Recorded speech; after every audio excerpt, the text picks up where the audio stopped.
प्रश्न एरापित्स। पद्माकर और उनकी कविता पर चर्चा कीजिए। उत्तर। पद्माकर रीतिकाल के प्रमुख कवि हैं, जिनकी कविता में श्रृंगार, वीरता और प्रकृति सौंदर्य का सुंदर समन्वय मिलता है। एक। श्रृंगार रस की प्रधानता को इस प्रकार प्रस्तुत किया गया है कि उनकी कविता में नायक नायिका की प्रेम और सौंदर्य का विस्तृत चित्रण मिलता है। प्रेम और सौंदर्य उनकी कविता का मुख्य आधार है। 2। वीर रस और ऐतिहासिक वर्णनों का प्रभाव ये दर्शाता है कि उन्होंने वीरता और युद्ध के प्रसंगों को भी सजीव रूप में चित्रित किया। वीरता के चित्र भी उतने ही प्रभावशाली हैं। 3। प्रकृति चित्रण की विशेषता को इस रूप में देखा जा सकता है कि ऋतु वर्णन और प्राकृतिक सौंदर्य का अत्यंत आकर्षक चित्रण मिलता है। प्रकृति उनके काव्य में जीवंत हो उठती है। 4। अलंकारिकता और शिल्प सौंदर्य की प्रधानता ये दर्शाती है कि उनकी कविता में शब्द चातुर्य और कलात्मकता का विशेष ध्यान रखा गया है। अलंकार काव्य को सुसज्जित बनाते हैं। 5। भाषा और शैली की मधुरता को इस प्रकार प्रस्तुत करा गया है कि ब्रज भाषा का परिष्कृत और सरस रूप मिलता है। भाषा में लय और माधुर्य स्पष्ट है। 6। भाव और शिल्प के संतुलन को इस रूप में समझा जा सकता है कि उनकी कविता में शिल्प के साथ भाव भी प्रभावशाली ढंग से व्यक्त होते हैं। दोनों का सुंदर समन्वय दिखाई देता है। 7। दरबारी संस्कृति का प्रभाव ये दर्शाता है कि उनकी रचनाओं में राज दरबार और उच्च वर्ग की झलक मिलती है। काव्य में दरबारी वातावरण दिखाई देता है। 8। हिंदी साहित्य में उनके योगदान की महत्ता ये स्पष्ट करती है कि पद्माकर ने रीति काव्य को समृद्ध और विविधतापूर्ण बनाया। उनकी कविता रीतिकाल की महत्वपूर्ण धरोहर है। प्रश्न 32। देव और उनकी कविता पर चर्चा कीजिए। उत्तर। देव रीतिकाल के प्रमुख कवि हैं, जिनकी कविता में श्रृंगार, अलंकारिकता और काव्य शिल्प की उत्कृष्टता का विशेष स्थान है। 1। श्रृंगार रस की प्रधानता को इस प्रकार प्रस्तुत किया गया है कि उनकी कविता में नायक नायिका के प्रेम, सौंदर्य और भावनाओं का सूक्ष्म चित्रण मिलता है। प्रेम और सौंदर्य उनकी कविता का केंद्र है। 2। अलंकारिकता और शिल्प सौंदर्य की विशेषता को इस रूप में देखा जाता है कि शब्द चातुर्य और अलंकारों का व्यापक प्रयोग उनकी कविता को आकर्षक बनाता है। अलंकारों से काव्य सुज्जित हो उठता है। 3। नायिका भेद और श्रृंगारिक अवस्थाओं का विस्तृत वर्णन ये दर्शाता है कि उन्होंने प्रेम के विविध रूपों को सूक्ष्मता से चित्रित किया। प्रेम के अनेक रूप उनकी कविता में मिलते हैं। 4। भाषा और शैली की परिष्कृतता को इस प्रकार प्रस्तुत किया गया है कि ब्रज भाषा का अत्यंत सुसंस्कृत और कलात्मक रूप मिलता है। भाषा में माधुर्य और लय स्पष्ट है। 5। छंद और लय की सुंदरता को इस रूप में देखा जा सकता है कि उनकी कविता में छंदों का कुशल प्रयोग हुआ है। लय और संगीतात्मकता काव्य को प्रभावशाली बनाती है। 6। भाव की अपेक्षा शिल्प की प्रधानता ये दर्शाती है कि उनकी कविता में तकनीकी पक्ष अधिक उभर कर आता है।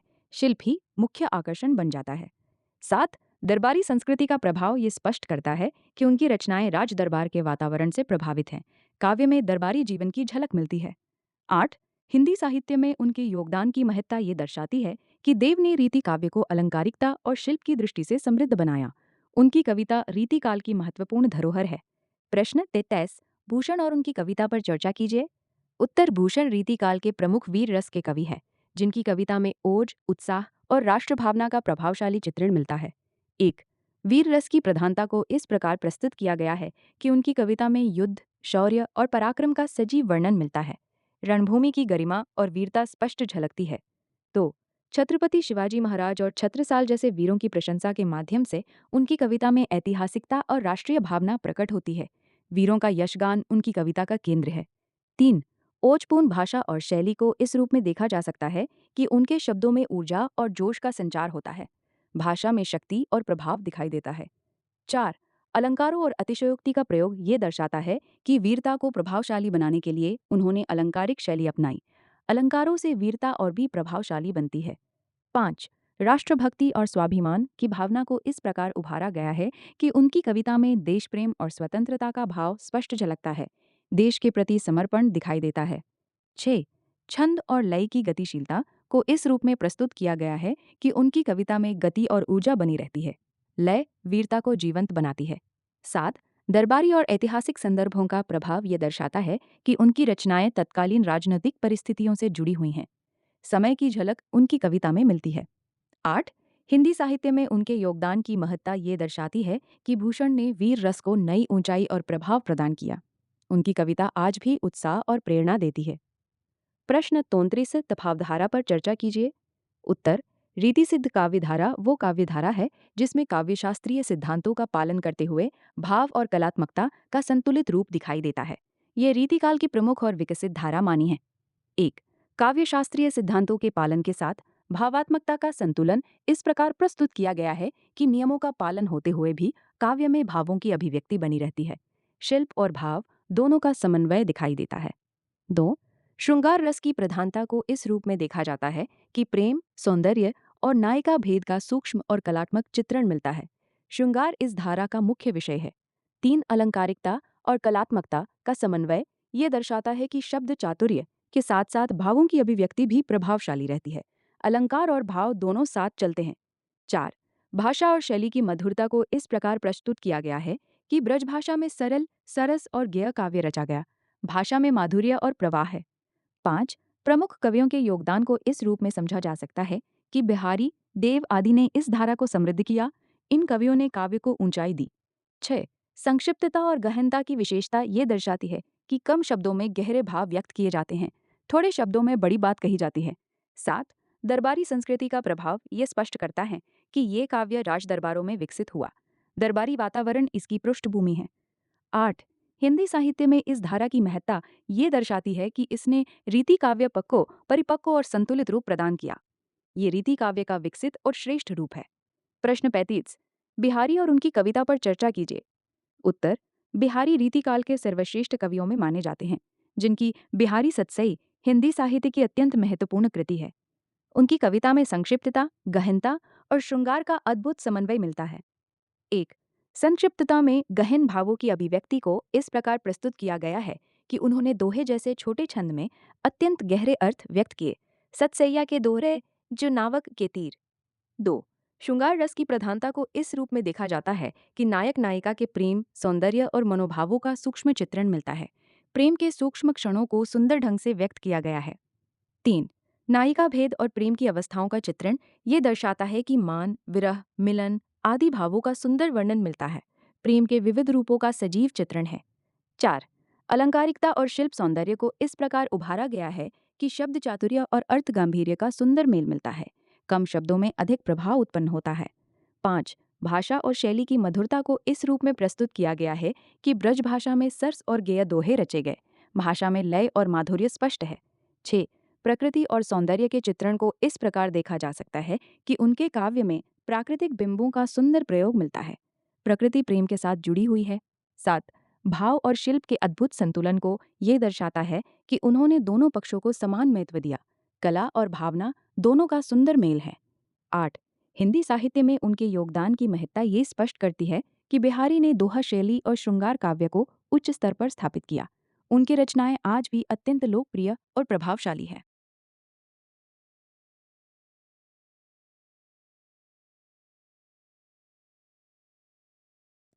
प्रश्न 36. बिहारी की श्रृंगार योजना पर विचार कीजिए। उत्तर: बिहारी की श्रृंगार योजना अत्यंत सूक्ष्म, कलात्मक और प्रभावशाली है, जिसमें कम शब्दों में गहरे भावों की अभिव्यक्ति मिलती है। 1. संक्षिप्तता में गहन श्रृंगारिक भावों की अभिव्यक्ति को इस प्रकार प्रस्तुत किया गया है कि छोटे से दोहे में प्रेम की गहराई उभर कर सामने आती है। सतसैया के दोहे जो नावक के तीर। 2. संयोग और वियोग दोनों रूपों का संतुलित चित्रण इस रूप में किया गया है कि मिलन की मधुरता और विरह की पीड़ा दोनों का सुंदर वर्णन मिलता है। मिलन और विरह दोनों ही प्रेम को पूर्ण बनाते हैं। 3. नायिका भेद और सार्क्तियों का सूक्ष्म चित्रण ये दर्शाता है कि मान, अभिसार, विरह आदि भावों को गहराई से व्यक्त किया गया है। प्रेम के हर रूप का सजीव चित्रण है। 4. संकेत और लक्षणा के माध्यम से भाव अभिव्यक्ति को इस प्रकार उभारा गया है कि सीधे न कहकर संकेतों में भाव व्यक्त किए जाते हैं।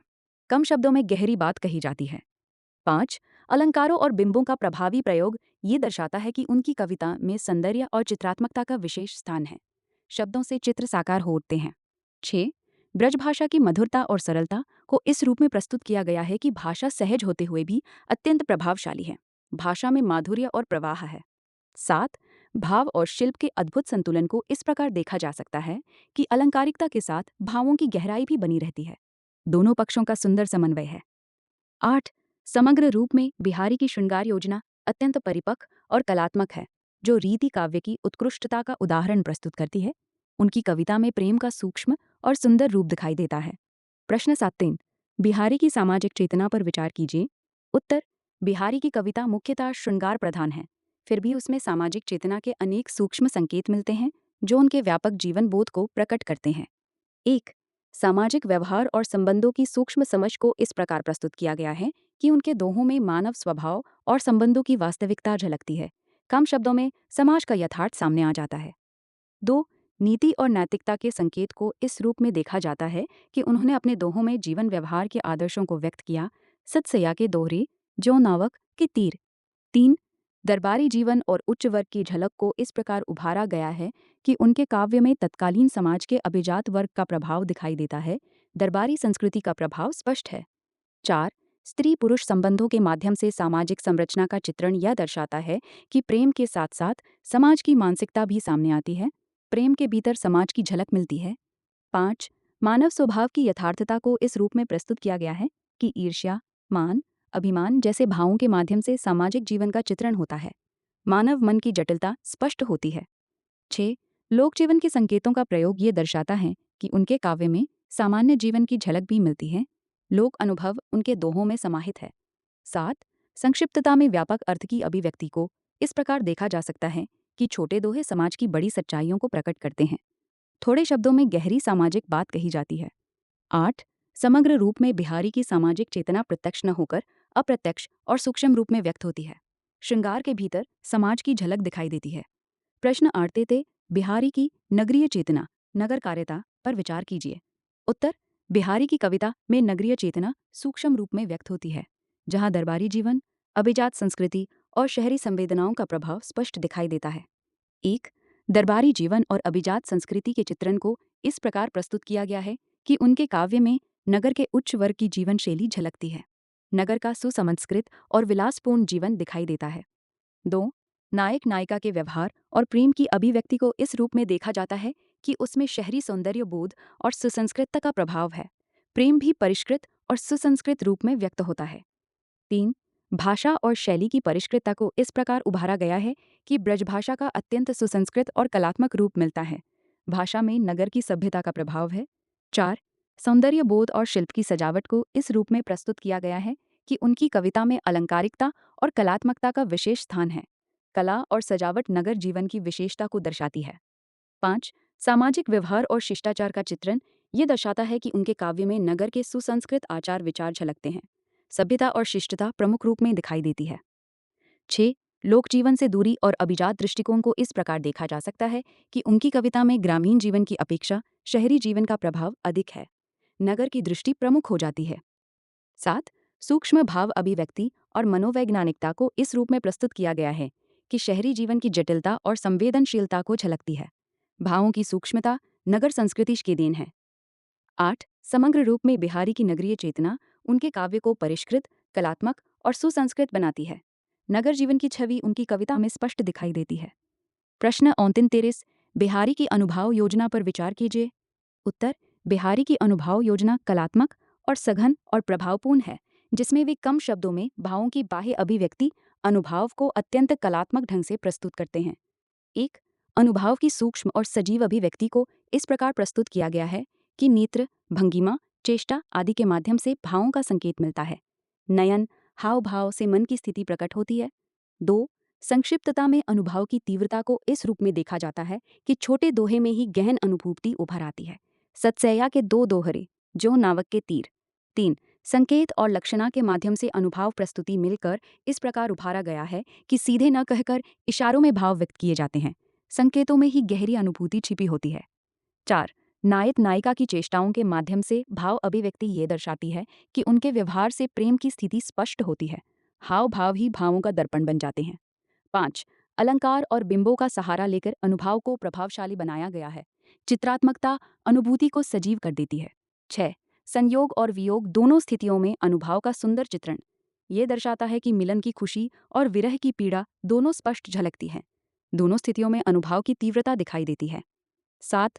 भाषा की सहजता और माधुर्य को इस रूप में प्रस्तुत किया गया है कि अनुभव सरल होते हुए भी गहरे प्रभाव डालते हैं। सरल भाषा में गहन अनुभूति व्यक्त होती है। 8. समग्र रूप में बिहारी की अनुभव योजना अत्यंत प्रभावशाली है, जो उनकी काव्य प्रतिभा और सूक्ष्म दृष्टि को उजागर करती है। कम शब्दों में भावों का सजीव चित्रण उनकी विशेषता है। प्रश्न 40. बिहारी की बिंब योजना पर विचार कीजिए। उत्तर: बिहारी की बिंब योजना अत्यंत सूक्ष्म, सजीव और प्रभावशाली है, जिसमें वे कम शब्दों में ऐसे चित्र उपस्थित करते हैं जो पाठक के सामने दृश्य रूप में उभर आते हैं। एक संक्षिप्तता में सजीव बिंबों की प्रस्तुति को इस प्रकार व्यक्त किया गया है कि छोटे से दोहे में पूरा दृश्य खड़ा हो जाता है। सतसैया के दोहरे, जौ नावक के तीर। 2. प्रकृति बिंबों के माध्यम से भाव अभिव्यक्ति को इस रूप में दिखाया गया है कि ऋतु, फूल, चांद, बादल आदि के सहारे प्रेम भाव को व्यक्त किया जाता है। प्रकृति भावों की अभिव्यक्ति का साधन बन जाती है। 3. नायक नायिका के रूप सौंदर्य के बिंबों का प्रयोग ये दर्शाता है कि शारीरिक सौंदर्य को अत्यंत आकर्षक ढंग से चित्रित किया गया है। रूप के बिंब अत्यंत सजीव और मोहक हैं। 4. संकेत और लक्षणा के माध्यम से बिंब निर्माण को इस प्रकार उभारा गया है कि सीधे वर्णन के बजाय संकेतों से चित्र खड़ा किया जाता है। इशारों में ही पूरा दृश्य बन जाता है। 5. अलंकारों के सहारे बिंबों को प्रभावशाली बनाया गया है, जिससे काव्य में चित्रात्मकता बढ़ जाती है। अलंकार बिंबों को सजीव कर देते हैं। 6. संयोग और वियोग दोनों स्थितियों के बिंबों का सुंदर चित्रण ये दर्शाता है कि मिलन और विरह के दृश्य समान रूप से प्रभावशाली हैं। हर स्थिति का चित्र स्पष्ट उभरता है। 7. ब्रजभाषा की मधुरता और प्रवाह को इस रूप में देखा जा सकता है कि भाषा बिंबों को और भी आकर्षक बना देती है। भाषा चित्रों को जीवंत कर देती है। 8. समग्र रूप में बिहारी की बिंब योजना उनकी काव्य प्रतिभा का श्रेष्ठ उदाहरण है, जहाँ कम शब्दों में अत्यंत प्रभावशाली और सजीव चित्र प्रस्तुत होते हैं। उनके बिंब मन में स्थायी छाप छोड़ते हैं। प्रश्न 41. बिहारी का काव्य गागर में सागर है, इस कथन पर विचार कीजिए। उत्तर: बिहारी के काव्य के संदर्भ में ये कथन उनकी संक्षिप्तता में गहनता और व्यापकता को व्यक्त करता है, जहाँ छोटे से दोहे में अत्यंत गहरे और व्यापक अर्थ समाहित होते हैं। 1. संक्षिप्तता में गहन भावों की अभिव्यक्ति को इस प्रकार प्रस्तुत किया गया है कि दोहे छोटे होते हैं हुए भी अर्थ की दृष्टि से अत्यंत व्यापक हैं। सतसैया के दोहरे, जो नावक के तीर। 2. कम शब्दों में अधिक अर्थ व्यक्त करने की क्षमता को इस रूप में देखा जाता है कि एक ही पंक्ति में अनेक अर्थ निहित होते हैं। थोड़े शब्दों में गहरी बात कही जाती है। 3. बिंब और प्रतीकों के माध्यम से व्यापकता को इस प्रकार उभारा गया है कि छोटे बिंब पूरे दृश्य और भाव को स्पष्ट कर देते हैं। एक संकेत से पूरा चित्र उभर आता है।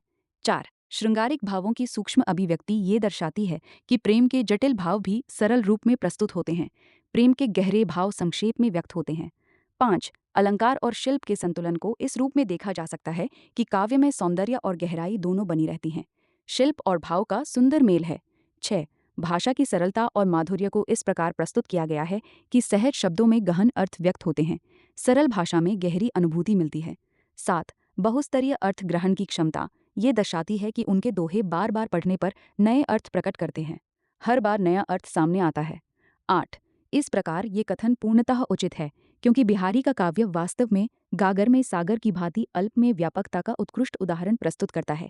छोटे रूप में विशाल अर्थ समाहित हैं। प्रश्न 41. बिहारी के काव्य के अर्थगर्भत्व पर विचार कीजिए। उत्तर: बिहारी के काव्य का प्रमुख गुण उसका अर्थगर्भत्व है, अर्थात कम शब्दों में गहन, बहुस्तरीय और व्यापक अर्थों की अभिव्यक्ति। 1. संक्षिप्तता में गहन अर्थों की अभिव्यक्ति को इस प्रकार प्रस्तुत किया गया है कि छोटे से दोहे में अनेक अर्थ छिपे रहते हैं।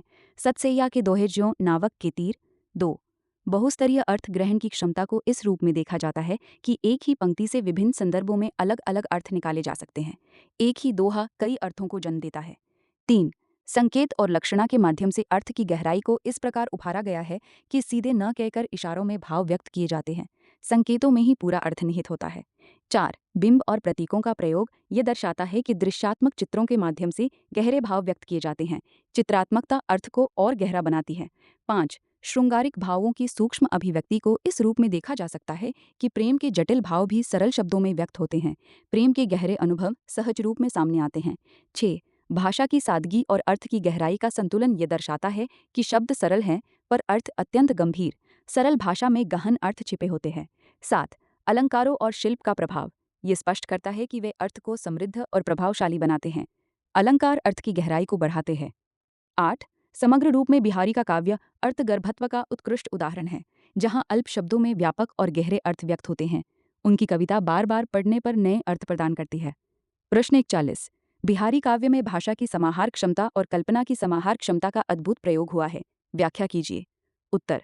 बिहारी के काव्य की सबसे बड़ी विशेषता यह है कि उसमें कम शब्दों में व्यापक अर्थ और सूक्ष्म कल्पना का अद्भुत समन्वय मिलता है। यही भाषा और कल्पना की समाहार क्षमता है। 1। भाषा की समाहार क्षमता को इस प्रकार प्रस्तुत किया गया है कि छोटे से दोहे में अत्यधिक अर्थ समाहित हो जाते हैं। सतसैया के दोहरे, जो नावक के तीर। 2। शब्दों के चयन और संयोजन की कुशलता को इस रूप में देखा जाता है कि हर शब्द अपने साथ गहरा अर्थ और संकेत लेकर आता है। एक एक शब्द अनेक अर्थों को समेटे रहता है। 3। कल्पना की समाहार क्षमता को इस प्रकार उभारा गया है कि छोटे से बिंब में व्यापक दृश्य और भाव प्रकट हो जाते हैं। एक संकेत से पूरा दृश्य उभर आता है। 4। बिंब और प्रतीकों के माध्यम से कल्पना की शक्ति ये दर्शाती है कि सीमित शब्दों में असीम कल्पनात्मक विस्तार मिलता है। छोटा चित्र भी विशाल अर्थ दे जाता है। 5। संकेत और लक्षणा के प्रयोग को इस रूप में प्रस्तुत किया गया है कि सीधे वर्णन के बजाय संकेतों से ही गहन अर्थ व्यक्त किए जाते हैं। इशारों में ही पूरा भाव समा जाता है। 6। संयोग और वियोग दोनों स्थितियों में कल्पना और भाषा का संतुलन ये दर्शाता है कि दोनों मिलकर प्रभाव को और बढ़ाते हैं। भाव और कल्पना का सुंदर मेल है। 7। भाषा की सरलता और अर्थ की गहराई को इस प्रकार देखा जा सकता है कि शब्द सरल होते हुए भी अर्थ अत्यंत गंभीर होते हैं। सरल भाषा में गहन अनुभूति व्यक्त होती है। 8। इस प्रकार ये कथन पूर्णतः उचित है कि बिहारी के काव्य में भाषा और कल्पना दोनों की समाहार क्षमता का अद्भुत और प्रभावशाली प्रयोग हुआ है। कम में अधिक कहने की कला उनकी सबसे बड़ी विशेषता है। प्रश्न 44। बिहारी की बहुज्ञता पर विचार कीजिए। उत्तर। बिहारी की बहुज्ञता उनके काव्य की एक महत्वपूर्ण विशेषता है, जिससे स्पष्ट होता है कि वे केवल श्रृंगार के कवि ही नहीं बल्कि विभिन्न विषयों के गहरे जानकार भी थे। 1। काव्य शास्त्रीय ज्ञान की व्यापकता को इस प्रकार प्रस्तुत किया गया है कि उनके दोहों में रस, अलंकार और नायिका भेद का सूक्ष्म और सटीक प्रयोग मिलता है। काव्य के नियमों का गहरा ज्ञान दिखाई देता है। 2। ज्योतिष और समय बोध का ज्ञान इस रूप में दिखाई देता है कि उन्होंने ऋतु, काल और प्रकृति के परिवर्तन को सूक्ष्मता से चित्रित किया। समय की समझ उनके काव्य में झलकती है। 3। सामाजिक और मानवीय व्यवहार की समझ को इस प्रकार उभारा गया है कि उनके दोहों में मानव स्वभाव और संबंधों का यथार्थ चित्रण मिलता है। जीवन का अनुभव उनके काव्य में समाहित है। 4। नीति और नैतिकता के ज्ञान को इस रूप में देखा जा सकता है कि उनके दोहे जीवन व्यवहार के मार्गदर्शक बन जाते हैं। कम शब्दों में जीवन की बड़ी सीख मिलती है। 5। प्रकृति और सौंदर्य बोध का ज्ञान ये दर्शाता है कि उन्होंने प्राकृतिक बिंबों का अत्यंत सजीव और सटीक प्रयोग किया। प्रकृति उनके काव्य में जीवंत होती है। 6। भाषा और साहित्यिक परंपरा का ज्ञान इस प्रकार स्पष्ट होता है कि उन्होंने ब्रज भाषा को अत्यंत परिष्कृत और प्रभावशाली रूप में प्रस्तुत किया। भाषा पर उनका पूर्ण अधिकार था। 7। दरबारी जीवन और संस्कृति की समझ को इस रूप में देखा जा सकता है कि उनके काव्य में अभिजात समाज की झलक मिलती है। समाज के उच्च वर्ग का ज्ञान भी दिखाई देता है। 8। समग्र रूप में बिहारी की बहुज्ञता उनके काव्य को समृद्ध और बहुआयामी बनाती है। उनकी कविता में विविध ज्ञान और अनुभवों का सुंदर समन्वय है। प्रश्न 45। सतसई परंपरा में बिहारी सतसई का महत्व स्पष्ट कीजिए। उत्तर। बिहारी की बिहारी सतसई सतसई परंपरा की सर्वश्रेष्ठ और प्रतिनिधि कृति मानी जाती है, जिसने इस परंपरा को उच्चतम स्तर तक पहुंचाया। 1। सतसई परंपरा के उत्कर्ष को इस प्रकार प्रस्तुत किया गया है कि बिहारी ने इस शैली को परिपक्व और प्रभावशाली रूप प्रदान किया। सतसई अपने चरम रूप में यहाँ दिखाई देती है। 2। संक्षिप्तता में गहनता की विशेषता को इस रूप में देखा जाता है कि उनके दोहों में कम शब्दों में व्यापक अर्थ व्यक्त होते हैं। सतसैया के दोहरे, ज्यों नावक के तीर। 3। श्रृंगार रस की उत्कृष्ट अभिव्यक्ति को इस प्रकार उभारा गया है कि प्रेम के सूक्ष्म और विविध रूपों का सुंदर चित्रण मिलता है। प्रेम की गहराई हर दोहे में झलकती है। 4। बिंब, प्रतीक और अलंकारों के प्रभावी प्रयोग को इस रूप में प्रस्तुत किया गया है कि काव्य अत्यंत सजीव और आकर्षक बन जाता है। चित्रात्मकता और सौंदर्य का अद्भुत मेल है। 5। भाषा और शैली की मधुरता को इस प्रकार देखा जा सकता है कि ब्रजभाषा में सरल, सरस और प्रभावशाली अभिव्यक्ति मिलती है। भाषा में लय और माधुर्य स्पष्ट है। 6।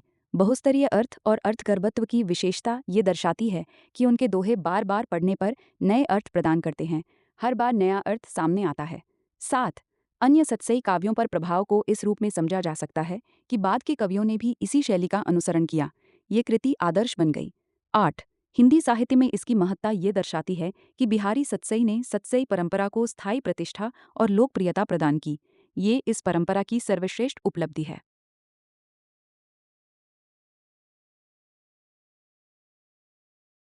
प्रश्न 34 दसया के दोहरे पर विचार कीजिए। उत्तर, बिहारी के सत्सया के दोहरे पर उनकी काव्य प्रतिभा का श्रेष्ठ उदाहरण है, जिनमें संक्षिप्तता, गहनता और सौंदर्य का अद्भुत समन्वय मिलता है। एक, संक्षिप्तता में व्यापक अर्थों की अभिव्यक्ति को इस प्रकार प्रस्तुत किया गया है कि छोटे से दोहे में गहरे भाव समाहित होते हैं। सत्सया के दोहरे जो नावक के तीर। दो, गागर में सागर भरने की क्षमता को इस रूप में देखा जाता है कि सीमित शब्दों में व्यापक अनुभूति व्यक्त होती है, थोड़े शब्दों में विशाल अर्थ समा जाते हैं। तीन, श्रृंगारिक भावों की सूक्ष्म अभिव्यक्ति को इस प्रकार उभारा गया है कि प्रेम के विविध रूप अत्यंत प्रभावशाली ढंग से व्यक्त होते हैं। प्रेम की कोमलता और गहराई दोनों झलकती हैं। चार, बिंब और प्रतीकों के माध्यम से चित्रात्मकता को इस रूप में प्रस्तुत किया गया है कि प्रत्येक दोहा एक सजीव चित्र उपस्थित करता है, शब्दों से दृश्य साकार हो उठता है। पाँच, अलंकार और शिल्प सौंदर्य का संतुलन ये दर्शाता है कि काव्य में सौंदर्य और प्रभाव दोनों बने रहते हैं, शिल्प और भाव का सुंदर मेल है। 6, भाषा की मधुरता और सरलता को इस प्रकार देखा जा सकता है कि ब्रजभाषा में सहज और प्रभावशाली अभिव्यक्ति मिलती है, सरल भाषा में गहन भाव व्यक्त होते हैं। 7, बहुस्तरीय अर्थगर्भत्व की विशेषता ये दर्शाती है कि एक ही दोहे के कई अर्थ निकलते हैं, हर बार नया अर्थ सामने आता है। 8, समग्र रूप में सत्सया के दोहरे हिंदी साहित्य की अमूल्य धरोहर हैं, जो बिहारी की काव्य कला की उत्कृष्टता को सिद्ध करते हैं। इनमें काव्य की परिपक्वता और गहराई स्पष्ट दिखाई देती है। प्रश्न 47, रीति मुक्त काव्यधारा की विशेषताएं बताइए। उत्तर, एक, रीति बंधनों से मुक्त स्वच्छंद अभिव्यक्ति को इस प्रकार प्रस्तुत किया गया है कि कवि काव्य शास्त्रीय नियमों के बंधन से बाहर निकलकर स्वतंत्र रूप से अपने भाव व्यक्त करता है। भावों की स्वतंत्र अभिव्यक्ति ही इसका आधार है। 2, व्यक्तिगत अनुभूति और आत्माभिव्यक्ति की प्रधानता को इस रूप में देखा जाता है कि कवि अपने निजी प्रेम, पीड़ा और अनुभवों को सीधे व्यक्त करता है। कवि का मैं स्पष्ट रूप से सामने आता है। 3, श्रृंगार का स्वाभाविक और यथार्थ चित्रण ये दर्शाता है कि प्रेम कृत्रिम न होकर सहज और मानवीय रूप में प्रस्तुत होता है। प्रेम जीवन के वास्तविक रूप में दिखाई देता है। 4, भाव की प्रधानता और शिल्प की अपेक्षाकृत कम महत्ता को इस प्रकार उभारा गया है कि अलंकारों की अपेक्षा भावों को अधिक महत्व दिया जाता है। भाव ही काव्य का केंद्र बन जाता है।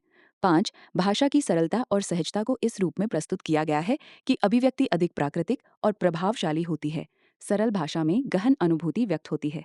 6, विरह और वेदना की तीव्र अभिव्यक्ति ये दर्शाती है कि प्रेम के दुख और पीड़ा को अत्यंत मार्मिक रूप में व्यक्त किया गया है। विरह की अनुभूति अत्यंत गहरी होती है। 7, प्रकृति और जीवन के यथार्थ चित्रण को इस प्रकार देखा जा सकता है कि काव्य में वास्तविक जीवन और अनुभवों की झलक मिलती है, जीवन की सच्चाई सामने आती है। 8, प्रमुख कवियों में घनानंद आदि का महत्वपूर्ण योगदान रहा, जिन्होंने इस धारा को सशक्त रूप दिया। उनकी कविता में स्वाभाविक प्रेम और पीड़ा का सुंदर चित्रण मिलता है। प्रश्न 48, घनानंद और उनकी कविता पर चर्चा कीजिए। उत्तर, घनानंद रीतिमुक्त काव्यधारा के प्रमुख कवि हैं, जिनकी कविता में स्वाभाविक प्रेम, विरह वेदना और आत्मानुभूति की मार्मिक अभिव्यक्ति मिलती है। एक, व्यक्तिगत प्रेम और आत्मानुभूति की सच्ची अभिव्यक्ति को इस प्रकार प्रस्तुत किया गया है कि उनकी कविता में निजी अनुभव और हृदय की पीड़ा सीधे व्यक्त होती है। लोग है लागी कवित बनावत, अनो मोही तो मेरो कवित बनावत। 2, विरह वेदना की तीव्र और मार्मिक अभिव्यक्ति को इस रूप में देखा जाता है कि प्रेम की पीड़ा अत्यंत गहराई से उभरती है। वियोग ही उनके काव्य का मुख्य स्वर बन जाता है। 3, रीति बंधनों से मुक्त स्वच्छंद अभिव्यक्ति को इस प्रकार उभारा गया है कि उनकी कविता में काव्य शास्त्रीय नियमों की अपेक्षा भावों की प्रधानता है। भाव ही काव्य का आधार बनता है। 4, श्रृंगार का स्वाभाविक और मानवीय चित्रण यह दर्शाता है कि प्रेम कृत्रिम न होकर जीवन के वास्तविक रूप में प्रस्तुत होता है। प्रेम सहज और सजीव रूप में सामने आता है। 5, भाषा की सरलता और भाव प्रवणता को इस रूप में प्रस्तुत किया गया है कि उनकी भाषा सहज, सरस और हृदय स्पर्शी है। सरल भाषा में गहन भाव व्यक्त होते हैं। 6, बिंब और प्रतीकों का प्रभावी प्रयोग ये दर्शाता है कि उनकी कविता में चित्रात्मकता और संवेदनशीलता का सुंदर मेल है। भाव चित्र बनकर उभरते हैं। 7, भाव की प्रधानता और शिल्प की अपेक्षाकृत कम महत्ता को इस प्रकार देखा जा सकता है कि अलंकारिकता कम और अनुभूति अधिक है। भाव ही मुख्य आकर्षण बन जाता है। 8, हिंदी साहित्य में उनके योगदान की महत्ता ये दर्शाती है कि घनानंद ने रीतिमुक्त काव्य को सशक्त और संवेदनशील रूप प्रदान किया। उनकी कविता प्रेम और पीड़ा की सच्ची अभिव्यक्ति है। प्रश्न 39, घनानंद प्रेम के पीर के कवि हैं, इस कथन को स्पष्ट कीजिए। उत्तर, घनानंद के काव्य में प्रेम का स्वर अत्यंत मार्मिक, पीड़ाभर और आत्मानुभूति परक है, जिसके कारण उन्हें प्रेम के पीर के कवि कहा जाता है। 1, प्रेम की गहरी आत्मानुभूति और निजी पीड़ा की अभिव्यक्ति को इस प्रकार प्रस्तुत किया गया है कि उनका काव्य व्यक्तिगत अनुभवों से जुड़ा हुआ है। लोग है लागी कवित बनावत, मोय तो मेरो कवित बनावत। 2 विरह वेदना की तीव्रता को इस रूप में देखा जाता है कि मिलन की अपेक्षा वियोग का दर्द अधिक प्रभावशाली रूप में सामने आता है। वियोग ही उनके काव्य का मुख्य स्वर बन जाता है। 3 प्रेम की एक निष्ठता और समर्पण को इस प्रकार उभारा गया है कि प्रिय के प्रति पूर्ण समर्पण और निष्ठा दिखाई देती है। प्रेम में पूर्ण आत्मविसर्जन का भाव है। 4 आंतरिक संवेदना और मनोवैज्ञानिक गहराई का चित्रण ये दर्शाता है कि प्रेम केवल बाहरी नहीं बल्कि अंतरात्मा का अनुभव है। मन की पीड़ा ही काव्य बन जाती है। 5 रीति बंधनों से मुक्त स्वाभाविक अभिव्यक्ति को इस रूप में प्रस्तुत किया गया है कि उनकी कविता में कृत्रिमता नहीं बल्कि सच्ची अनुभूति है। भाव सीधे हृदय से निकलते हैं। 6 भाषा की सरलता और भाव प्रमणता को इस प्रकार देखा जा सकता है कि शब्द सहज होते हुए भी गहरे प्रभाव डालते हैं। सरल भाषा में गहन पीड़ा व्यक्त होती है। 7 प्रेम में असफलता और पीड़ा का व्यापक चित्रण ये दर्शाता है कि उनका काव्य दुख और विरह से भरा हुआ है। प्रेम का दर्द ही उनकी पहचान बन जाता है। 8 इस प्रकार ये कथन पूर्णतः उचित है कि घनानंद प्रेम की पीड़ा के कवि हैं, क्योंकि उनके काव्य में प्रेम का सबसे गहरा और करुण रूप व्यक्त हुआ है। उनकी कविता प्रेम की वेदना का सजीव चित्र है। प्रश्न 50 रीतिकालीन भक्ति काव्य पर चर्चा कीजिए। उत्तर 1 भक्ति और श्रृंगार के समन्वित रूप को इस प्रकार प्रस्तुत किया गया है कि रीतिकाल में भक्ति काव्य में भी श्रृंगारिक तत्वों का समावेश हो गया। भक्ति में भी प्रेम और सौंदर्य का रंग दिखाई देता है। 2 सगुण भक्ति की प्रधानता को इस रूप में देखा जाता है कि कृष्ण और राम जैसे साकार रूपों की उपासना प्रमुख रही। ईश्वर को सजीव रूप में अनुभव किया गया। 3 माधुर्य भाव की अभिव्यक्ति को इस प्रकार उभारा गया है कि भक्त और भगवान के संबंध को प्रेमी प्रियतम के रूप में प्रस्तुत किया गया। भक्ति में प्रेम की मधुरता प्रमुख है। 4 अलंकारिकता और शिल्प सौंदर्य का प्रभाव ये दर्शाता है कि भक्ति काव्य भी रीतिकालीन शिल्प प्रधानता से प्रभावित हुआ। अलंकार भक्ति को भी सुसज्जित करते हैं। 5 दरबारी संस्कृति का प्रभाव इस रूप में देखा जा सकता है कि भक्ति काव्य में भी कहीं कहीं अभिजात दृष्टिकोण झलकता है। भक्ति में दरबारी परिवेश का प्रभाव दिखाई देता है। 6 भाषा और शैली की मधुरता को इस प्रकार प्रस्तुत किया गया है कि ब्रज भाषा में भक्ति का अत्यंत सरस और गेय रूप मिलता है। भाषा में माधुर्य और प्रवाह स्पष्ट है। 7 प्रमुख कवियों के योगदान को इस रूप में समझा जा सकता है कि नंददास कृष्णदास आदि ने इस धारा को समृद्ध किया। इन कवियों ने भक्ति को कलात्मक रूप दिया। 8 भाव और शिल्प के संतुलन को इस प्रकार देखा जा सकता है कि भक्ति की भावना के साथ काव्य की कलात्मकता भी बनी रहती है। भक्ति और कला दोनों का सुंदर समन्वय है। प्रश्न 51 रीतिकालीन नीति काव्य पर चर्चा कीजिए। उत्तर 1 जीवन व्यवहार और नैतिक शिक्षा की प्रस्तुति को इस प्रकार व्यक्त किया गया है कि नीति काव्य पर मनुष्य को सही आचरण और व्यवहार का मार्ग दिखाया जाता है। जीवन को सही दिशा देने का उद्देश्य प्रमुख रहता है। 2 संक्षिप्त और सारगर्भित शैली में उपदेशात्मक भावों की अभिव्यक्ति को इस रूप में देखा जाता है कि कम शब्दों में गहरी सीख दी जाती है, थोड़े शब्दों में बड़ी बात कही जाती है। 3 मानव स्वभाव और सामाजिक संबंधों का यथार्थ चित्रण यह दर्शाता है कि ईर्ष्या, अहंकार, प्रेम और विनम्रता जैसे भावों के माध्यम से समाज को समझाया गया है। जीवन की वास्तविकता सामने आती है। 4 नीति और धर्म के समन्वय को इस प्रकार प्रस्तुत किया गया है कि नैतिकता के साथ धार्मिक मूल्यों का भी समावेश मिलता है। धर्म और नीति एक दूसरे के पूरक हैं। 5 भाषा की सरलता और प्रभावशीलता को इस रूप में देखा जा सकता है कि ब्रज भाषा और लोक भाषा में सहज शैली अपनाई गई, सरल भाषा में गहन शिक्षा दी गई है। 6 अलंकार और काव्य सौंदर्य का संतुलन ये दर्शाता है कि उपदेशात्मक होते हुए भी काव्य में कलात्मकता बनी रहती है। नीति के साथ काव्य सौंदर्य भी उपस्थित है। 7 प्रमुख कवियों के योगदान को इस रूप में समझा जा सकता है कि बिहारी, अब्दुल रहीम खान खाना आदि ने नीति काव्य को समृद्ध किया। इन कवियों ने जीवन दर्शन को सरल रूप में प्रस्तुत किया। 8 सामाजिक सुधार और मार्गदर्शन की भावना को इस प्रकार देखा जा सकता है कि नीति काव्य समाज को नैतिक दिशा देने का कार्य करता है। ये काव्य जीवन का मार्गदर्शक बन जाता है। प्रश्न 52 रीतिकालीन वीर काव्य पर चर्चा कीजिए। उत्तर 1 वीर रस की प्रधानता और शौर्य गाथाओं का सजीव चित्रण इस प्रकार प्रस्तुत किया गया है कि युद्ध, पराक्रम और साहस को अत्यंत ओजपूर्ण ढंग से व्यक्त किया गया है। फिर रणभूमि में वीरता का तेजस्वी रूप उभरकर सामने आता है। 2 ऐतिहासिक और समकालीन वीरों के यशगान को इस रूप में दिखाया गया है कि कवियों ने अपने आश्रयदाताओं और वीर नायकों की प्रशंसा की। वीरों की कीर्ति का विस्तार ही काव्य का लक्ष्य बन जाता है। 3 ओजपूर्ण भाषा और प्रभावशाली शैली का प्रयोग ये दर्शाता है कि शब्दों में ऊर्जा, उत्साह और जोश का संचार होता है। भाषा में शक्ति और तीव्रता दिखाई देती है। 4. अतिशयोक्ति और अलंकारों के माध्यम से वीरता का उत्कर्ष इस प्रकार उभारा गया है कि नायक की शक्ति और पराक्रम को अत्यधिक प्रभावशाली बनाया गया। अलंकार वीरता को और भी महान बना देते हैं। 5. राष्ट्रभक्ति और स्वाभिमान की भावना को इस रूप में प्रस्तुत किया गया है कि देश और धर्म की रक्षा के लिए संघर्ष को महिमा मंडित किया गया। देश प्रेम और गौरव की भावना प्रबल होती है।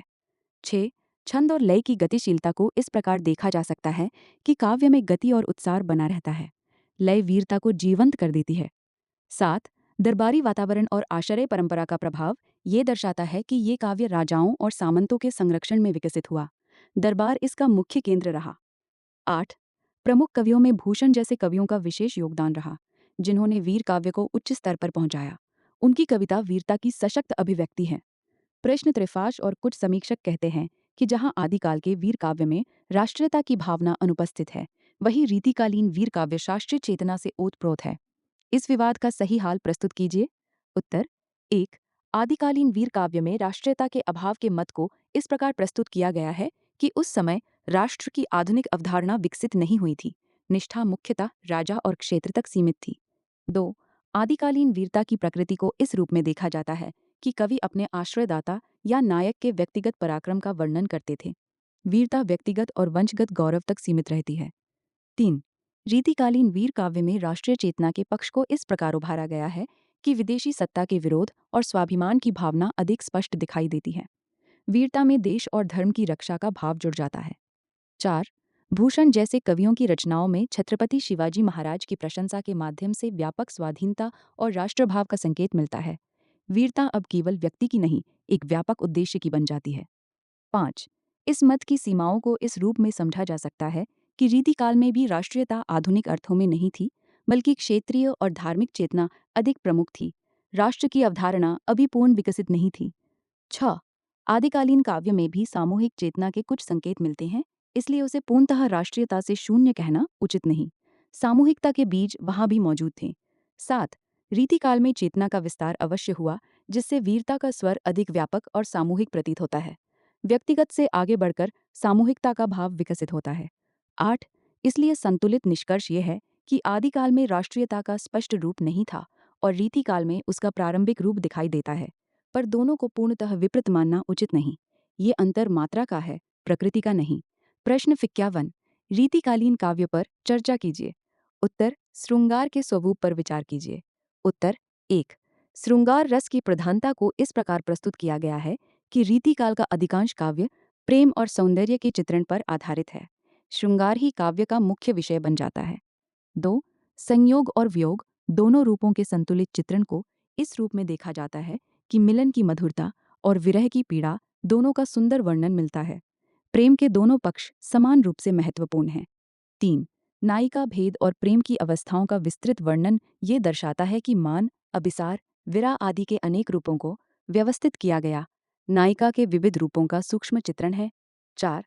शारीरिक सौंदर्य और रूप वर्णन की प्रधानता को इस प्रकार उभारा गया है कि नायक नायिका के रूप, अंग प्रत्यंग और सजावट का विस्तृत चित्रण मिलता है। रूप सौंदर्य का अत्यंत सजीव वर्णन होता है। 5. अलंकारिकता और शिल्प सौंदर्य का प्रभाव ये दर्शाता है कि श्रृंगार को अधिक आकर्षक बनाने के लिए अलंकारों का व्यापक प्रयोग किया गया। अलंकार श्रृंगार को सुसज्जित करते हैं। 6. दरबारी संस्कृति का प्रभाव इस रूप में देखा जा सकता है कि प्रेम का चित्रण अधिकतर अभिजात और विलासी परिवेश में हुआ। दरबारी जीवन की छाया स्पष्ट दिखाई देती है। 7. भाव की अपेक्षा शिल्प की प्रधानता को इस प्रकार समझा जा सकता है कि कभी-कभी श्रृंगार में कृत्रिमता और बनावट का भाव आ जाता है। शिल्प भाव पर भारी पड़ता है। 8. समग्र रूप में रीतिकालीन श्रृंगार काव्य अत्यंत कलात्मक, परिष्कृत और शास्त्रीय होते हुए भी कहीं-कहीं स्वाभाविकता से दूर दिखाई देता है। ये श्रृंगार का सुसज्जित और परिपक्व रूप प्रस्तुत करता है। प्रश्न 55. रीतिकालीन काव्य और दरबार के संबंध पर विचार कीजिए। उत्तर 1. आश्रय परंपरा के प्रभाव को इस प्रकार प्रस्तुत किया गया है कि रीतिकाल के अधिकांश कवि राजाओं और सामंतों के आश्रित थे। दरबार ही काव्य रचना का मुख्य केंद्र बन गया। 2. दरबारी जीवन और विलासिता के चित्रण को इस रूप में देखा जाता है कि काव्य में अभिजात वर्ग की जीवन शैली, सौंदर्य और ऐश्वर्य का वर्णन प्रमुख है। काव्य में दरबारी वातावरण स्पष्ट झलकता है। 3. श्रृंगार रस की प्रधानता को इस प्रकार समझा जा सकता है कि दरबार की रुचि के अनुरूप प्रेम और सौंदर्य का अधिक चित्रण किया गया। काव्य दरबारी रुचियों के अनुसार ढल गया। 4. प्रशस्ति और वीरगाथा का विकास ये दर्शाता है कि कवियों ने अपने आश्रयदाता राजाओं की प्रशंसा और वीरता का वर्णन किया। काव्य में राजा की महिमा का विस्तार होता है। 5. अलंकारिकता और शिल्प सौंदर्य का प्रभाव इस रूप में देखा जा सकता है कि काव्य को अधिक सुसज्जित और आकर्षक बनाने पर जोर दिया गया। शिल्प दरबारी सौंदर्य बोध को दर्शाता है। 6. भाषा और शैली की परिष्कृतता को इस प्रकार प्रस्तुत किया गया है कि ब्रज भाषा का सुसंस्कृत और कलात्मक रूप विकसित हुआ। भाषा में दरबारी गरिमा दिखाई देती है। 7. सीमाएं और आलोचना को इस रूप में देखा जा सकता है कि दरबारी आश्रय के कारण काव्य में स्वतंत्रता कम और चाटुकारिता अधिक हो गई। कवि की स्वतंत्र अभिव्यक्ति प्रभावित हुई। 8. समग्र रूप में रीतिकालीन काव्य और दरबार का गहरा संबंध था, जिसने काव्य को समृद्ध भी किया और कुछ सीमाओं में भी बांध दिया। दरबार ने काव्य को दिशा भी दी और सीमित भी किया।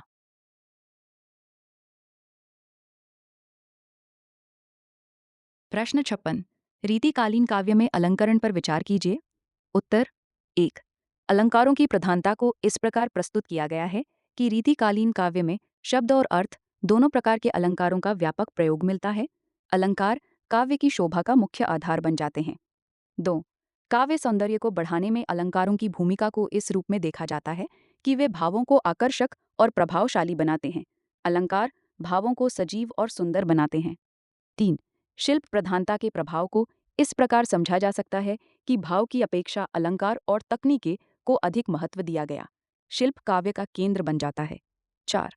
विभिन्न अलंकारों के प्रयोग की विविधता ये दर्शाती है कि उपमा, रूपक, उत्प्रेक्षा, श्लेष आदि का समृद्ध प्रयोग हुआ। अलंकारों की बहुलता स्पष्ट दिखाई देती है। 5। नायिका भेद और श्रृंगार के साथ अलंकारों का समन्वय इस रूप में प्रस्तुत किया गया है कि प्रेम के चित्रण को और अधिक सजीव बनाया गया। श्रृंगार और अलंकार साथ साथ चलते हैं। 6। भाषा की सजावट और कलात्मकता को इस प्रकार उभारा गया है कि शब्द चातुर्य और काव्य की बाह्य सुंदरता पर विशेष ध्यान दिया गया। भाषा सुसज्जित और परिष्कृत हो जाती है। 7। आलोचनात्मक दृष्टि से ये कहा गया है कि अत्यधिक अलंकारिकता के कारण काव्य में कृत्रिमता आ जाती है। अलंकार भावों पर भारी पड़ जाते हैं। 8।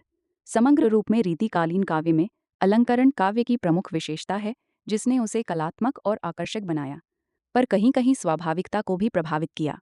अलंकार इसकी शक्ति भी हैं और सीमा भी। प्रश्न 57। रीतिकालीन काव्य में लोक जीवन की उपस्थिति पर विचार कीजिए। उत्तर 1। लोक जीवन की सीमित उपस्थिति को इस प्रकार प्रस्तुत किया गया है कि रीतिकाल का काव्य मुख्यतः दरबारी और अभिजात जीवन से जुड़ा रहा। लोक जीवन की झलक कम दिखाई देती है। 2। दरबारी संस्कृति के प्रभाव को इस रूप में देखा जाता है कि कवियों का ध्यान राजदरबार, विलासिता और अभिजात वर्ग की जीवन शैली पर अधिक रहा। काव्य में उच्च वर्ग की दुनिया प्रमुख हो जाती है। 3। श्रृंगारिक विषयों की प्रधानता ये दर्शाती है कि प्रेम और सौंदर्य के चित्रण में लोक जीवन की वास्तविक समस्याएं पीछे रह जाती हैं। लोक जीवन का यथार्थ गौण हो जाता है। 4। फिर भी लोक तत्वों की आंशिक उपस्थिति को इस प्रकार उभारा गया है कि कुछ कवियों ने प्रकृति, ऋतु और सामान्य जीवन के संकेतों को अपने काव्य में स्थान दिया। लोक के कुछ बिंब और प्रतीक दिखाई देते हैं। 5। बिहारी के दोहों में लोक व्यवहार, मानव स्वभाव और सामाजिक संबंधों की झलक मिलती है। कम शब्दों में जीवन का यथार्थ सामने आता है। 6। भाषा के स्तर पर लोक जीवन का प्रभाव इस रूप में देखा जा सकता है कि ब्रजभाषा जैसी लोक भाषा का प्रयोग हुआ। भाषा लोक से जोड़ी हुई है। 7। रीति मुक्त कवियों में लोक जीवन की उपस्थिति अपेक्षाकृत अधिक दिखाई देती है, जहाँ व्यक्तिगत अनुभव और यथार्थ का चित्रण मिलता है। लोक अनुभव अधिक स्पष्ट हो जाते हैं। 8। समग्र रूप में रीतिकालीन काव्य में लोक जीवन की उपस्थिति सीमित और आंशिक है, जो मुख्यतः दरबारी प्रभाव के कारण दब जाती है। लोक जीवन गौण, दरबारी जीवन प्रधान रहता है। प्रश्न 58। रीतिकाल की उपलब्धियों पर विचार कीजिए। उत्तर 1। काव्यशास्त्र का व्यवस्थित विकास इस प्रकार प्रस्तुत किया गया है कि रस, अलंकार, नायिका भेद आदि का स्पष्ट और विस्तृत निरूपण हुआ। काव्य को शास्त्रीय आधार प्राप्त हुआ। 2। लक्षण ग्रंथ परंपरा की स्थापना को इस रूप में देखा जाता है कि केशवदास जैसे आचार्यों ने काव्य के नियमों को व्यवस्थित किया। काव्य रचना के लिए स्पष्ट मार्गदर्शन मिला। 3। भाषा और शैली का परिष्कार इस प्रकार उभारा गया है कि ब्रज भाषा को अत्यंत सुसंस्कृत, मधुर और काव्यात्मक रूप मिला। भाषा में सौंदर्य और लय का विकास हुआ। 4. श्रृंगार काव्य की उत्कर्ष अवस्था को इस रूप में प्रस्तुत किया गया है कि प्रेम और सौंदर्य का अत्यंत सूक्ष्म और कलात्मक चित्रण हुआ। श्रृंगार अपने चरम रूप में पहुंचा। 5. छंद और अलंकार के क्षेत्र में समृद्धि ये दर्शाती है कि काव्य में विविध छंदों और अलंकारों का उत्कृष्ट प्रयोग हुआ। काव्य तकनीकी दृष्टि से अत्यंत समृद्ध हुआ। 6. विभिन्न काव्य धाराओं का विकास इस प्रकार देखा जा सकता है कि रीतिबद्ध, रीति सिद्ध और रीति मुक्त जैसी धाराएं विकसित हुईं। काव्य में विविधता आई। 7. प्रमुख कवियों के योगदान को इस रूप में समझा जा सकता है कि बिहारी, भूषण आदि ने काव्य को उच्च स्तर पर पहुंचाया। काव्य रचना में उत्कृष्टता आई। 8. काव्य के कलात्मक और सौंदर्यात्मक पक्ष का उत्कर्ष ये दर्शाता है कि काव्य में शिल्प, सजावट और कलात्मकता का विशेष विकास हुआ। कला और सौंदर्य का अद्भुत उत्कर्ष हुआ। प्रश्न 52. रीतिकाल की सीमाओं पर विचार कीजिए। उत्तर 1. दरबारी आश्रय पर अत्यधिक निर्भरता को इस प्रकार प्रस्तुत किया गया है कि काव्य का केंद्र राज दरबार बन गया, जिससे स्वतंत्रता प्रभावित हुई। कवि आश्रयदाता की रुचि के अनुसार रचना करने लगे। 2. लोक जीवन से दूरी को इस रूप में देखा जाता है कि सामान्य जनता के जीवन, समस्याओं और यथार्थ का अभाव रहा। काव्य अभिजात वर्ग तक सीमित हो गया। 3. श्रृंगार की अति प्रधानता ये दर्शाती है कि प्रेम और सौंदर्य के चित्रण में अन्य महत्वपूर्ण विषयों की उपेक्षा हुई। विषय वस्तु एकांगी हो गई। 4. शिल्प और अलंकार की अधिकता को इस प्रकार समझा जा सकता है कि भाव की अपेक्षा तकनीक और सजावट पर अधिक जोर दिया गया। अलंकार भाव पर भारी पड़ गए। 5. कृत्रिमता और बनावटीपन का प्रभाव इस रूप में देखा जा सकता है कि काव्य में स्वाभाविकता कम और बनावट अधिक दिखाई देती है। भावों की सच्चाई कहीं कहीं कम हो जाती है। 6. सामाजिक और राष्ट्रीय चेतना की कमी ये दर्शाती है कि व्यापक सामाजिक समस्याओं और जनजीवन के मुद्दों का अभाव रहा। काव्य में समाज का समग्र चित्र नहीं मिलता। 7. अनुकरण और मौलिकता की कमी को इस प्रकार प्रस्तुत किया गया है कि कवियों ने पूर्ववर्ती परंपराओं का अधिक अनुसरण किया। नवीनता सीमित रही। 8. स्त्री चित्रण की एकांगी दृष्टि को इस रूप में देखा जा सकता है कि नारी को मुख्यतः सौंदर्य के वस्तु रूप में प्रस्तुत किया गया। नारी का सीमित और रूढ़ चित्रण हुआ। प्रश्न 60. रीतिकाल के उदय के कारणों पर विचार कीजिए। उत्तर 1. दरबारी आश्रय और सामंती व्यवस्था को इस प्रकार प्रस्तुत किया गया है कि मुगल काल में राजदरबारों का विकास हुआ, जहां कवियों को संरक्षण मिला। दरबार काव्य रचना का मुख्य केंद्र बन गया। 2. भक्ति आंदोलन के प्रभाव में कमी को इस रूप में देखा जाता है कि भक्ति की भावधारा कमजोर पड़ने लगी और उसके स्थान पर शृंगारिक प्रवृत्तियां उभरने लगीं। भक्ति से श्रृंगार की ओर प्रवृत्ति बढ़ी। 3. काव्य शास्त्र और संस्कृत परंपरा का प्रभाव ये दर्शाता है कि कवियों ने संस्कृत के अलंकार शास्त्र और रीति सिद्धांतों को अपनाया। शास्त्रीयता का प्रभाव बढ़ा। 4. अभिजात वर्ग की रुचियों का प्रभाव इस प्रकार समझा जा सकता है कि दरबारी जीवन में विलासिता और सौंदर्य के प्रति आकर्षण था। काव्य दरबारी रुचियों के अनुसार ढल गया। 5. भाषा के परिष्कार और ब्रजभाषा के विकास को इस रूप में प्रस्तुत किया गया है कि ब्रजभाषा काव्य के लिए उपयुक्त और लोकप्रिय बन गई। भाषा ने काव्य को नया रूप दिया। 6. कवियों की आजीविका का प्रश्न ये दर्शाता है कि जीविका के लिए कवि राजाओं के आश्रित बने और उनकी प्रशंसा करने लगे। आश्रय ने काव्य की दिशा निर्धारित की। 7. सामाजिक और राजनीतिक परिस्थितियों का प्रभाव इस प्रकार देखा जा सकता है कि स्थिरता और वैभव के वातावरण में विलासिता और कला का विकास हुआ। समय की परिस्थितियों ने काव्य को प्रभावित किया। 8. काव्य में नवीनता की खोज को इस रूप में समझा जा सकता है कि भक्ति काव्य के बाद कवियों ने नए विषय और शैलियां अपनाई। रीति काव्य एक नई प्रवृत्ति के रूप में उभरा।